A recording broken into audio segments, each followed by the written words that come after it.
Somebody tell me why this cockroach is wearing silk at my wedding. The bride said that, at her own reception, in front of 300 guests holding champagne glasses. A black woman had just walked in, midnight blue gown, invitation in hand. Carolyn Ashford marched up to her and tugged her sleeve hard enough to pop the seam. Silk doesn't fix what God got wrong with your skin. Get out. The black woman looked down at her torn sleeve. Then she looked Carolyn dead in the eyes. You sure you want to do this? Carolyn laughed. What are you gonna do? Call someone? I won't need to. The room went quiet. 300 people pretended they saw nothing. But here's the thing. The woman she just humiliated? She was the only reason the groom still had a company. And Carolyn had no clue. But before we get to that moment, let me take you back. Back to that same morning. Before the champagne. Before the torn dress. Before everything fell apart. 6 hours earlier, Baltimore. Danielle Harrison stood barefoot in her penthouse kitchen. Sunlight poured through floor-to-ceiling windows overlooking the inner harbor. The smell of fresh Italian espresso filled the room.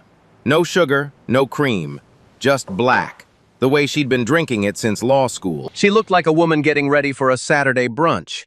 T-shirt, reading glasses, hair wrapped in a silk scarf. Nothing about her screamed money. But the penthouse told a different story. Clean lines, marble countertops, a single painting on the wall worth more than most people's houses. Understated, intentional, every detail chosen by a woman who didn't need to prove anything to anyone. Danielle Harrison was the founder and CEO of Pinnacle Equity Partners, a private equity firm managing over $4 billion in assets. Self-made, raised by a single mother who cleaned office buildings in West Baltimore. No inheritance, no family connections, just a brain that could read a balance sheet the way some people read poetry. And this morning, she was reading one. On her tablet sat the details of the biggest deal of her career. A $1.2 billion investment into Trident Infrastructure Group, a mid-size construction and development company run by a man named Elliot Ashford. The deal was set to close Monday morning. One signature, one wire transfer, done. But today was Saturday, and today, Elliot Ashford was getting married. He had invited Danielle as a gesture of good faith, a personal touch before the ink dried. The thing was, they had never met face to face. Every negotiation went through intermediaries. Every call was handled by Danielle's general counsel, Rochelle Grant. On the few video conferences Elliot attended, Danielle kept her camera off. That was how she liked it. She didn't want her face walking into rooms before she did. She didn't want people adjusting their behavior because they Googled her net worth. She wanted to see people as they really were. Her phone buzzed. Rochelle's name flashed on the screen. "You're really going to this thing?" Rochelle's voice was half amused, half concerned. "It's a wedding, Rochelle, not a battlefield." You sure about that?" "I did some digging on the bride. Old Virginia money. The kind of family that still calls the maid the girl. Her mother once got a caterer fired for making eye contact with her during a fundraiser." Danielle took a sip of her espresso. "I've sat across from men who tried to buy my company out from under me while shaking my hand. I think I can handle a bride." Rochelle paused. "Just don't go alone. I'm coming with you." I was counting on it. By noon, Danielle had traded the t-shirt for a custom midnight blue silk gown. No logos, no labels showing. Just clean, beautiful fabric that moved like water when she walked. She clipped on a pair of small diamond earrings, her mother's, and looked at herself in the mirror. She looked like exactly what she was, a woman who belonged in any room she chose to enter. Victor Coleman, her driver and personal security, was already waiting downstairs. Ex-Marine, early 50s, built like a wall but moved like a shadow. He had been with Danielle for 8 years. He opened the door to a modest black SUV, not a limousine. Danielle didn't do limousines. "Ashford Hall?" Victor asked. Ashford Hall. The drive from Baltimore to Loudoun County, Virginia took just under 2 hours. Rolling green hills, white fences, horse country. The kind of landscape that looked like money had been poured into the soil itself. Ashford Hall sat at the end of a long gravel driveway lined with oak trees. White columns, manicured lawns, a string quartet playing under a tent draped in white silk, ice sculptures catching the afternoon sun, imported flowers, peonies, gardenias, roses, filling the air with a scent so thick you could taste it. 300 guests milled around in linen and silk. Senators, old money families, corporate executives. The men wore watches that cost more than cars. The women wore smiles that cost even more. Danielle stepped out of the SUV and looked around. She and Rochelle were two of maybe 5 black faces in the entire crowd. Rochelle adjusted her jacket and raised an eyebrow. "You sure this isn't a battlefield?" Danielle smiled. "Ask me again in an hour." They hadn't even made it through the front gate before it started. A young woman in a headset, the venue coordinator, stepped in front of them with a clipboard and a smile that didn't reach her eyes. She looked Danielle up and down, then Rochelle, then back at Danielle. "Are you with the catering team? The service entrance is around the back." Rochelle tilted her head. "Excuse me?" "The catering company. You're with them, right? They're setting up through the—" Danielle held up her invitation. Cream-colored cardstock, gold lettering. The coordinator's smile cracked just a little. She glanced at the invitation like it was written in a language she didn't speak. "Oh, I'm sorry, of course. Right this way." She stepped aside. No eye contact, no apology that meant anything. Rochelle leaned into Danielle's ear as they walked past. "Battlefield, told you." Danielle said nothing. She just kept walking. Inside, the ceremony was already underway. Rows of white chairs stretched across a manicured lawn facing a flower-draped arch. A pastor was reading vows. Carolyn Ashford stood at the altar in a gown that probably cost more than a semester at Harvard.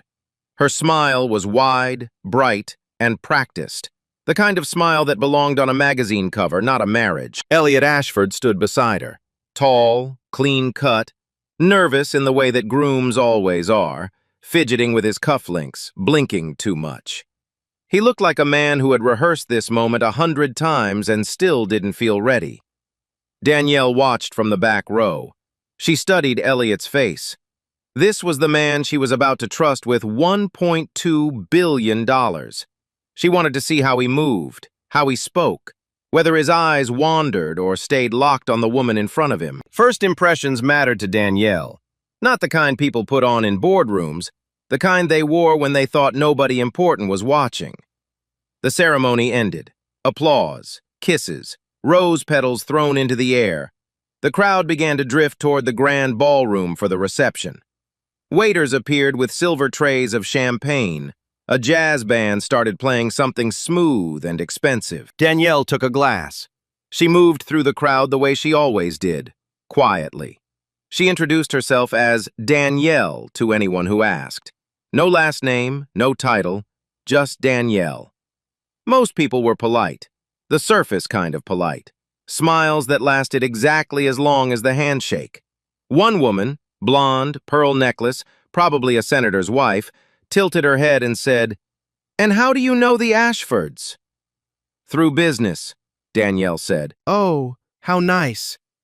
The woman's eyes drifted past Danielle's shoulder before she even finished the sentence, already looking for someone more interesting, someone more expected. Danielle didn't flinch. She had been invisible in rooms full of powerful people before. It wasn't new. It never stopped stinging, but it wasn't new. Carolyn had changed into a second gown for the reception. Shorter, tighter, more dramatic. She swept into the ballroom like she owned the air inside it. Her eyes moved across the room with the precision of a security camera, scanning, cataloging, judging. And then her gaze landed on Danielle. It was subtle at first, a narrowing of the eyes, a slight tilt of the chin. The way a person looks at a stain on an expensive tablecloth. Carolyn whispered something to the woman beside her, her mother, Catherine Ashford Moore. Catherine's eyes followed Carolyn's gaze to Danielle, her lips pressed into a thin line. She nodded once. Carolyn put down her champagne glass. She picked up a fresh one, and she walked. The crowd seemed to part for her, not because they were afraid, but because that's what crowds do for brides. They make way. Danielle saw her coming. She didn't move. She didn't look away. Carolyn stopped 2 feet in front of her, close enough that Danielle could smell her perfume, something heavy, floral, expensive. Close enough that every guest within 20 feet could hear what came next. "I don't remember putting you on the guest list." Danielle kept her voice calm. "Your husband invited me." "My husband doesn't know you." "He does, actually." Carolyn's jaw tightened. She looked Danielle up and down, slowly, deliberately, the way you'd inspect something you found on the bottom of your shoe. "That dress. Is that Valentino?"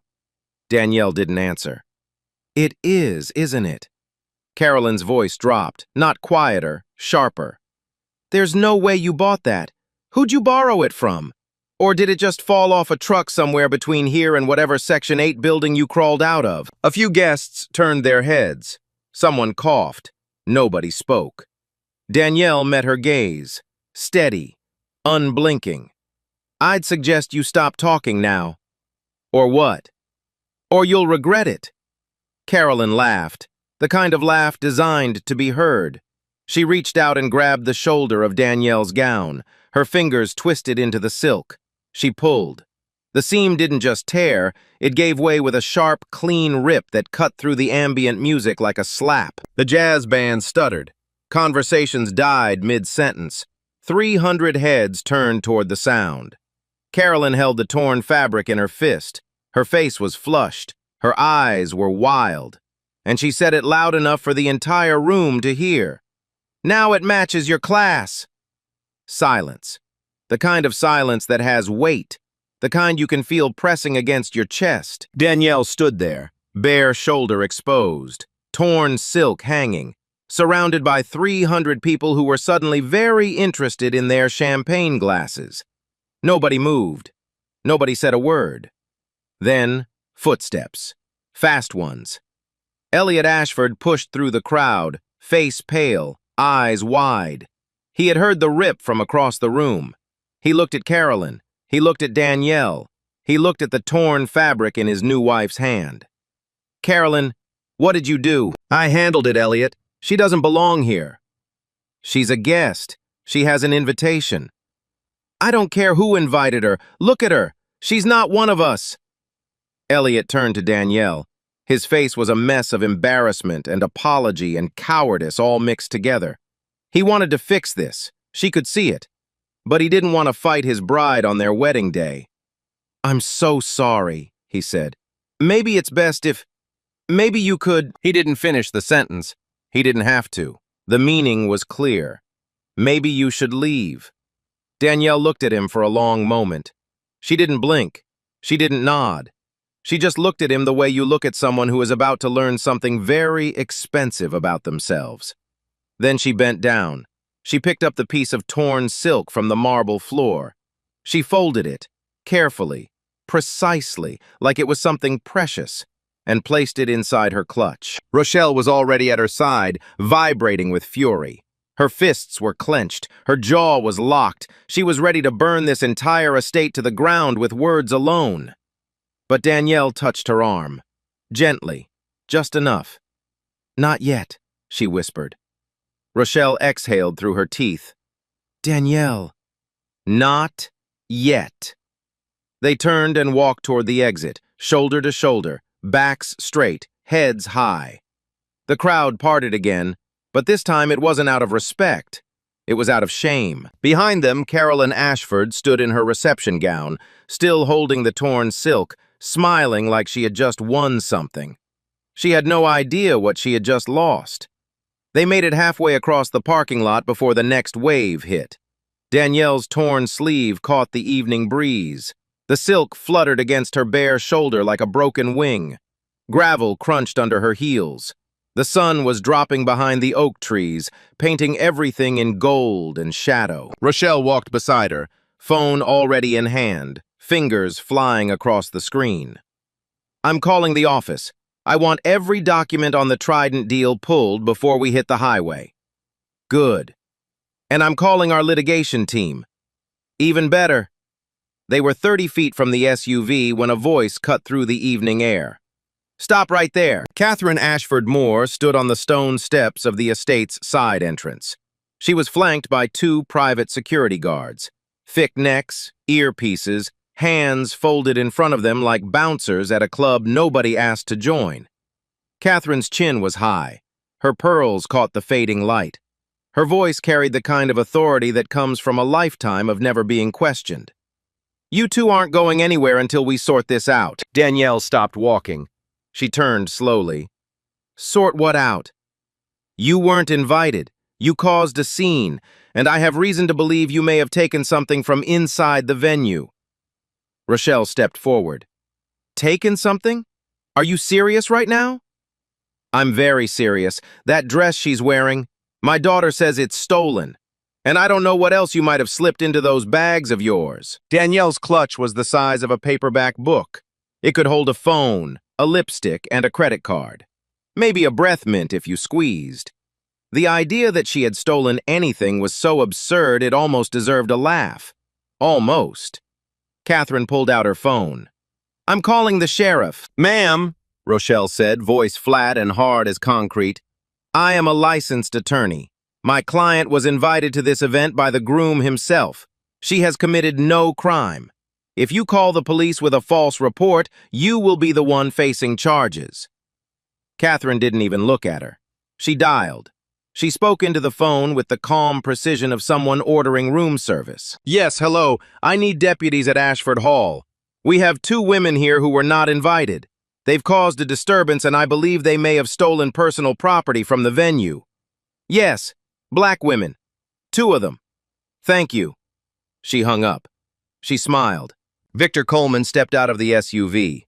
He moved slowly, the way a man moves when he wants you to know he's choosing not to move fast. 6'2", 220, shoulders like a freight truck. He positioned himself between Danielle and the security guards without saying a word. But his phone was in his hand, and the camera was recording. Danielle stood perfectly still. The breeze picked up. Somewhere behind them, the jazz band started playing again. Music and laughter floated out from the ballroom like nothing had happened. 7 minutes later, blue and red lights flickered through the oak trees. 2 sheriff's deputies pulled up the gravel drive. They stepped out of the cruiser. One tall, one stocky, both white, both wearing the expression of men who had already decided what they were looking at. They walked past Catherine without a glance. They walked straight to Danielle. Evening, ma'am. We got a call about a disturbance. Can I see some ID?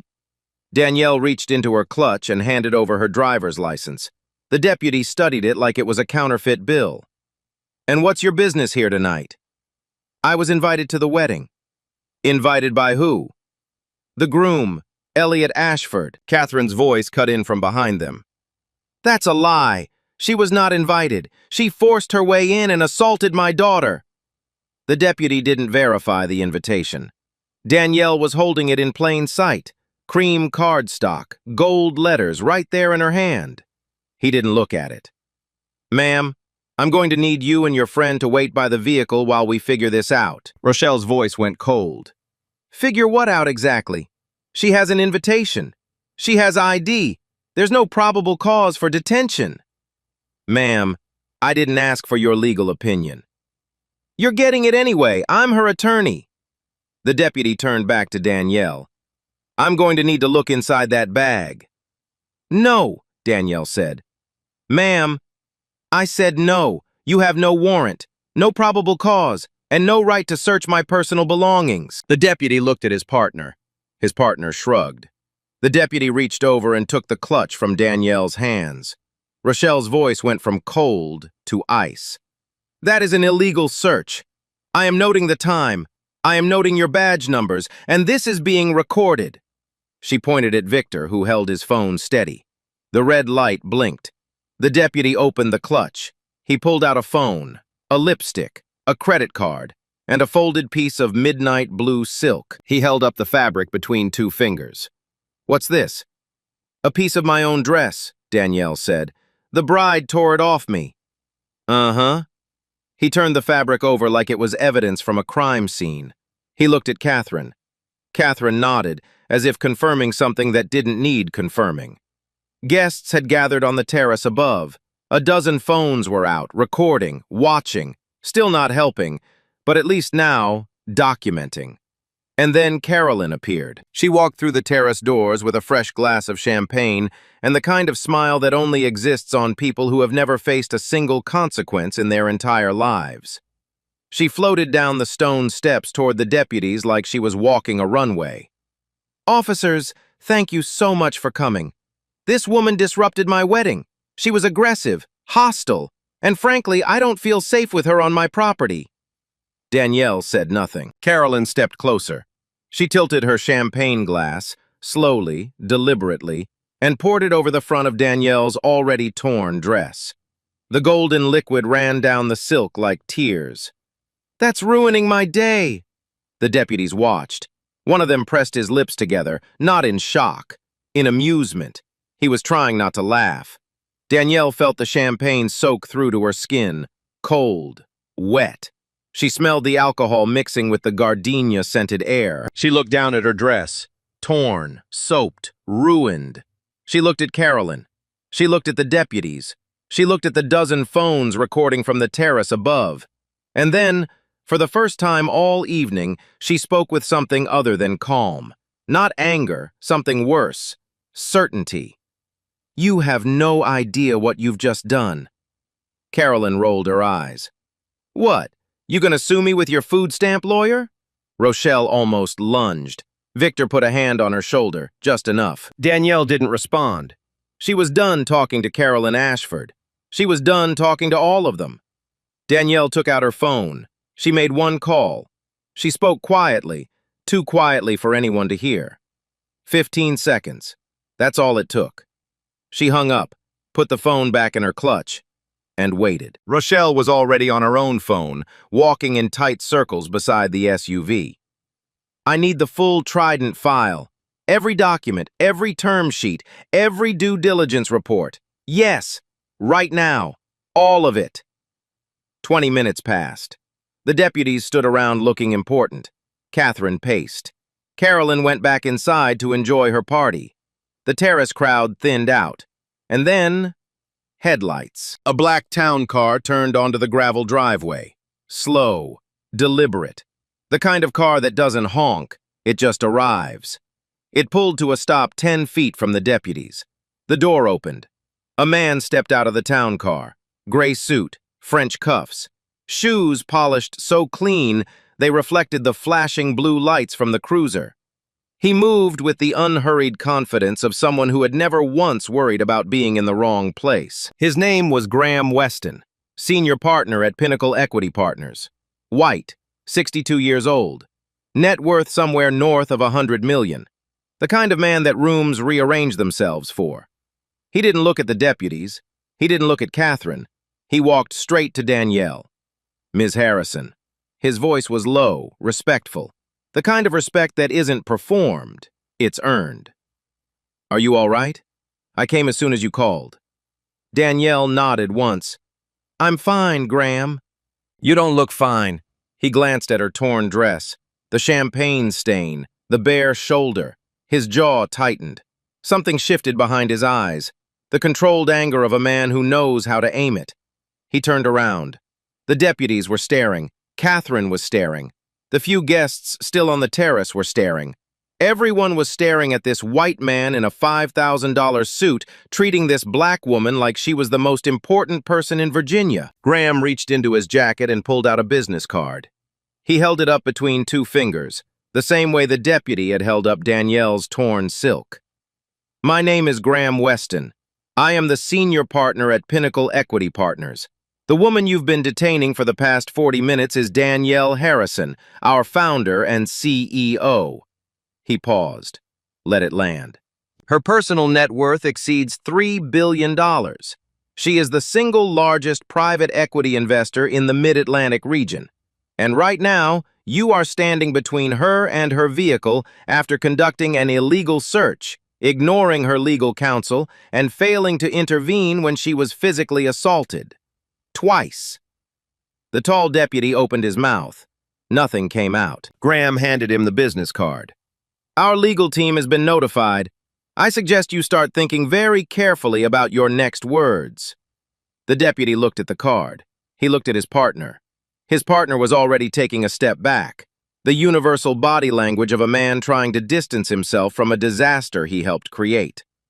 Catherine Ashford Moore's face had turned the color of old paper. Her lips moved, but no sound came.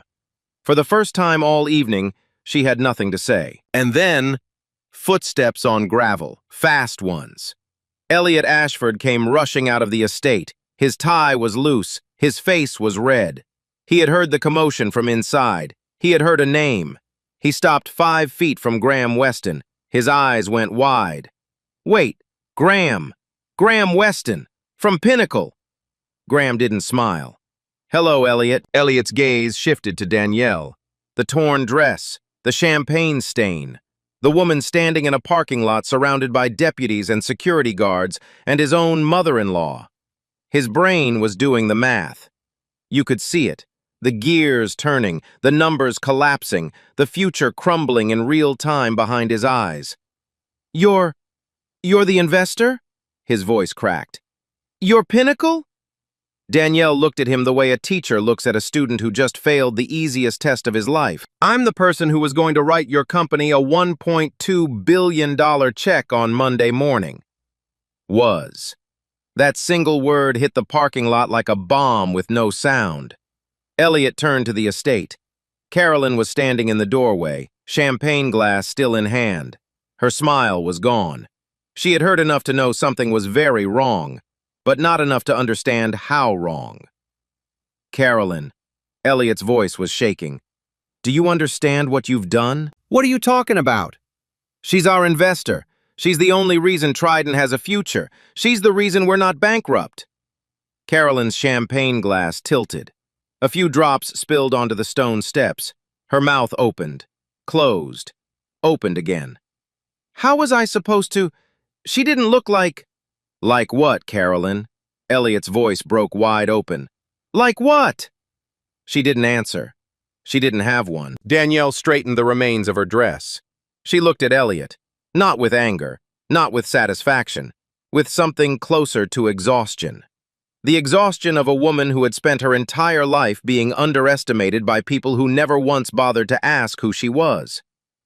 Mr. Ashford, the investment is off the table. Pinnacle Equity does not do business with companies whose leadership tolerates this kind of behavior. She paused. Or marries into it. She turned to the deputies. Her voice was steady, final. I'll be filing a formal complaint. Unlawful detention, illegal search, failure to intervene during an assault. My attorney will be in contact with your department by morning. She looked at Carolyn one last time. She didn't say a word. She didn't need to. Victor opened the SUV door. Danielle stepped in.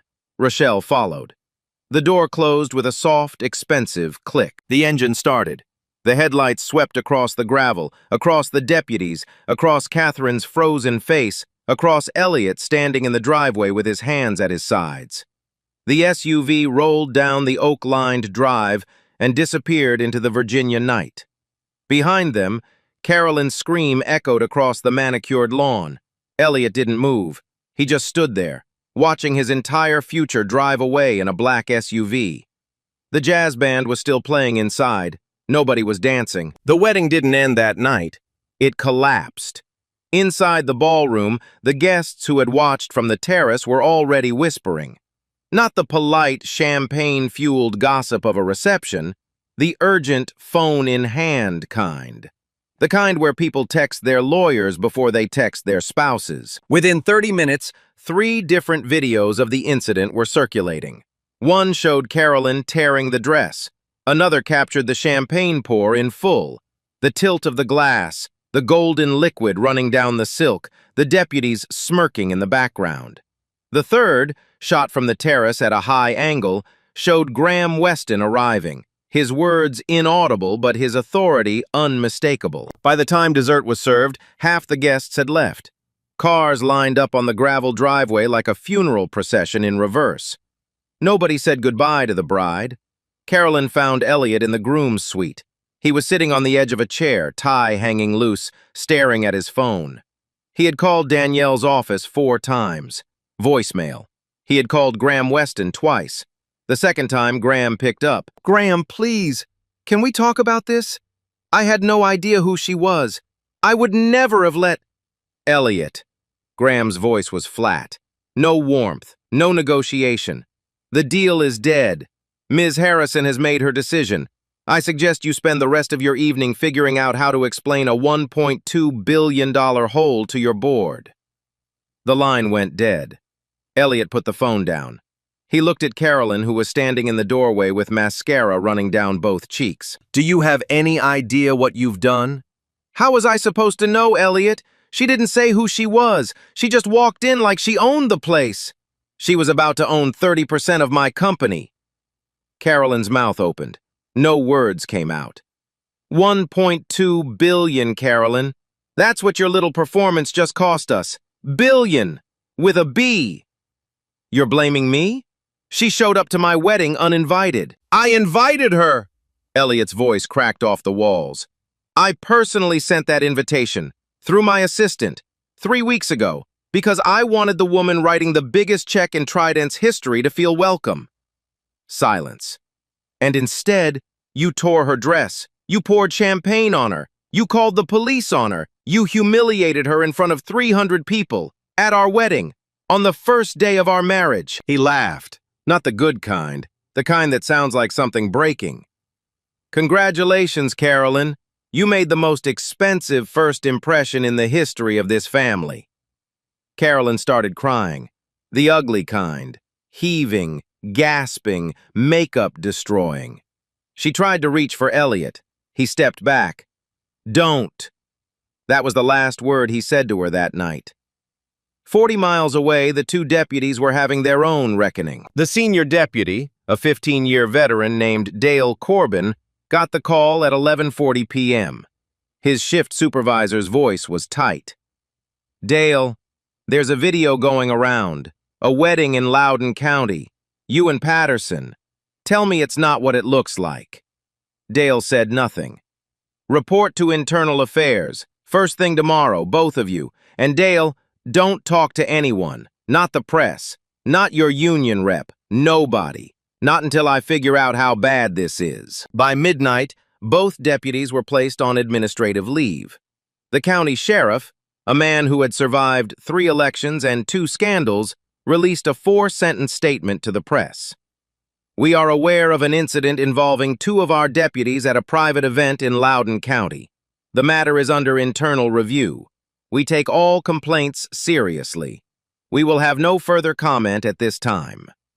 It was the kind of statement designed to say nothing, but the videos said everything. The next morning, Sunday, Carolyn woke up in the bridal suite alone. Elliot had slept in a guest room. She reached for her phone and saw 43 missed notifications. She opened Instagram. Her last post, a smiling photo from the ceremony captioned, "Forever begins today," had 2,000 new comments. She scrolled through the first 10. "Disgusting. You're garbage. Imagine being this racist at your own wedding. That poor woman. I hope she sues you into the ground. Your husband should leave you. Delete your account." Carolyn's hands shook. She scrolled faster. It got worse. She called her mother. Catherine didn't pick up. She called a PR consultant, a woman named Diane who charged $800 an hour. Diane listened to the full story and said, "Delete every social media account you have. Do it now. We'll talk strategy on Monday." Carolyn deleted everything by noon. But the internet doesn't forget. It was already too late. Monday morning came, but the check didn't. Elliot Ashford sat in his office at Trident Infrastructure Group. Glass desk, skyline view, a framed photo of the groundbreaking ceremony for his biggest project, a $400 million mixed-use development in Arlington. The photo showed him smiling, holding a golden shovel, surrounded by investors and politicians. That photo was taken 6 months ago, back when the future still had a floor under it. His phone rang. It was his business partner, Neil Crawford. "Elliot, tell me this isn't real. Tell me the Pinnacle deal is still alive." It's not alive, Neil. Silence. Then, do you understand what that means? We have 3 active projects. Combined obligation north of $800 million. Without Pinnacle's capital injection, we default on the Arlington project alone by end of quarter. The banks will pull our credit lines. Subcontractors will file liens. We're done. I know. You know? That's all you've got? Your wife poured champagne on our investor and you know? Elliot hung up. He didn't have an answer. He didn't have anything. By Tuesday, the story found its legs. Terrence Walsh was an investigative journalist for the National Tribune, the kind of reporter who didn't chase ambulances. His article dropped Wednesday morning, front page of the digital edition. The headline read, "Bride assaults black CEO at wedding, unaware she was her husband's billion-dollar investor."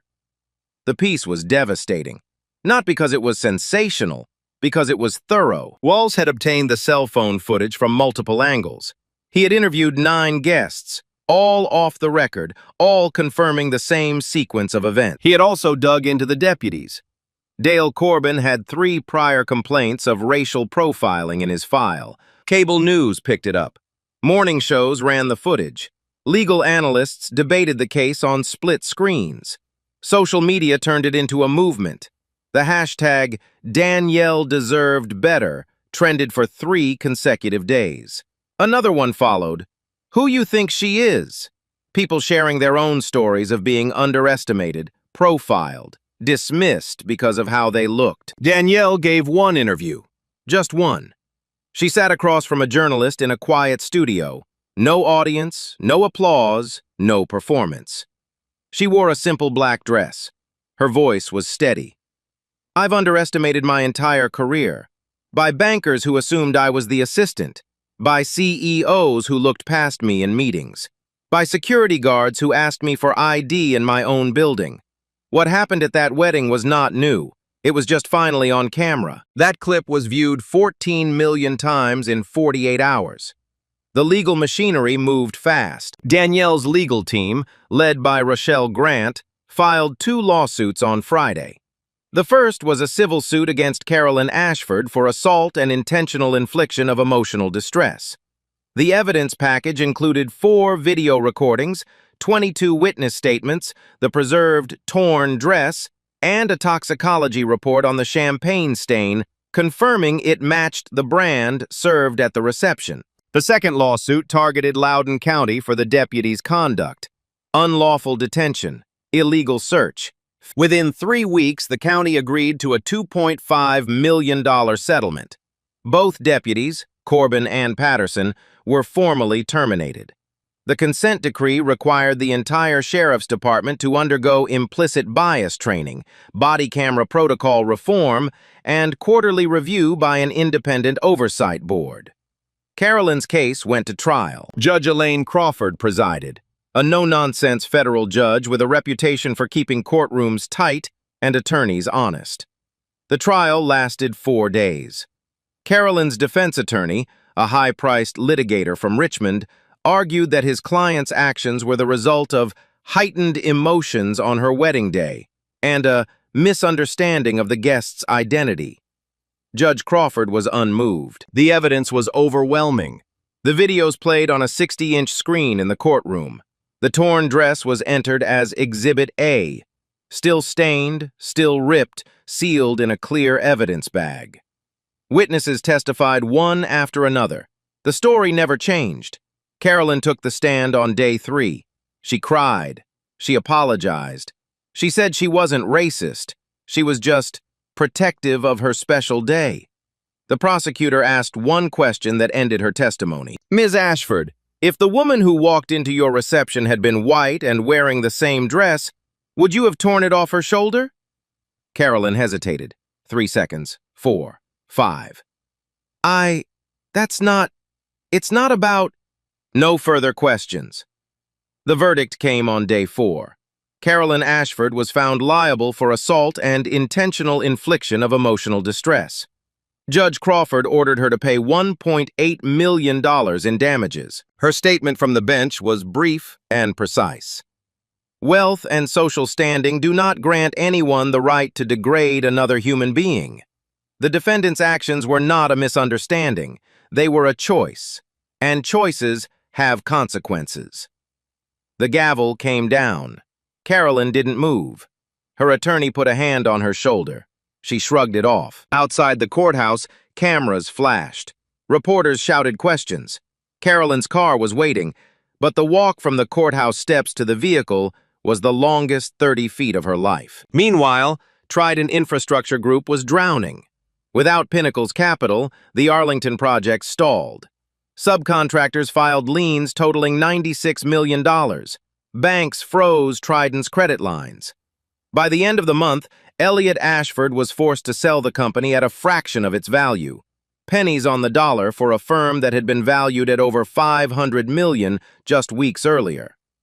His professional reputation didn't survive the sale. Neither did his marriage. Divorce papers were filed within 3 months of the wedding.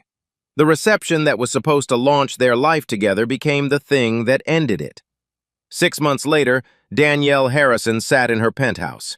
Same kitchen, same espresso, same view of the inner harbor. The morning light hit the water and scattered into 1,000 tiny diamonds. Her phone buzzed. Rochelle. Have you seen the journal this morning? Not yet. Check your email, cover story. Danielle opened her laptop. There it was, the front page of a major business magazine. Her photo. Not a glamour shot, not a power pose. Just her, sitting at a desk looking straight into the camera with the same steady gaze she had given Carolyn Ashford in that parking lot. The headline read, "The Woman Who Walked Away and Changed Everything."